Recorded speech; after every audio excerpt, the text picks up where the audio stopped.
শনিবার দুপুরে ভারতের নির্বাচন কমিশন দিল্লি থেকে লোকসভা ভোটের দিনক্ষণ ঘোষণা করে। নির্বাচন কমিশন ভোটের দিনক্ষণ ঘোষণা করতে ময়দানে নেমে পড়েছে ত্রিপুরার বিরোধী দল কংগ্রেস। শনিবার সন্ধ্যা রাতে উদয়পুর জেলা কংগ্রেস ভবন থেকে পশ্চিম ত্রিপুরা লোকসভা আসনের কংগ্রেস প্রার্থী তথা রাজ্য প্রদেশ কংগ্রেসের সভাপতি আশিস কুমার সাহা সমর্থনে কংগ্রেস কর্মীরা উদয়পুর শহরে মিছিল বের করে। এদিন কংগ্রেস কর্মীরা হাতে দলীয় পতাকা নিয়ে উদয়পুর শহরের বিভিন্ন সড়কপথ ও রাজপথগুলি মিছিলের মধ্য দিয়ে ভোটারদের কাছে আবেদন রাখেন তাদের প্রার্থীর সমর্থনে। কংগ্রেসের এই মিছিলকে কেন্দ্র করে কেন্দ্রীয় বাহিনী ও রাধাকিশোরপুর থানার পুলিশ থেকে শুরু করে বিশাল মাত্রায় উদয়পুর জামতলায় নামানো হয় টিএসআর বাহিনী।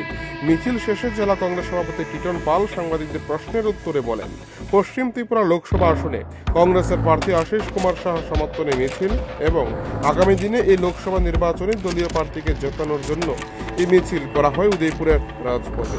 এদিন জেলা কংগ্রেস সভাপতি ছাড়া উপস্থিত ছিলেন ত্রিপুরা প্রদেশ কংগ্রেসের সাধারণ সম্পাদক মিলন কর ও যুব কংগ্রেসের নেতৃত্ব থেকে শুরু করে ব্লক কংগ্রেস নেতৃত্ব। গোটা মিছিলকে কেন্দ্র করে কংগ্রেস কর্মীদের মধ্যে ব্যাপক সাড়া লক্ষ্য করা যায়। 19 এপ্রিল এই ত্রিপুরা রাজ্যের প্রথম দফায় পশ্চিম ত্রিপুরা লোকসভা আসনে নির্বাচন অনুষ্ঠিত হতে যাচ্ছে। এই পশ্চিম ত্রিপুরা লোকসভা আসনে ভারতের জাতীয় কংগ্রেসের মনোনীত ইন্ডিয়া জোটের প্রার্থী শ্রীযুক্ত আশিস কুমার সাহার সমর্থনে আমরা উদয়পুর জেলা কংগ্রেসের তরফ থেকে আমরা উদয়পুর শহরে আমরা মিছিল করেছি।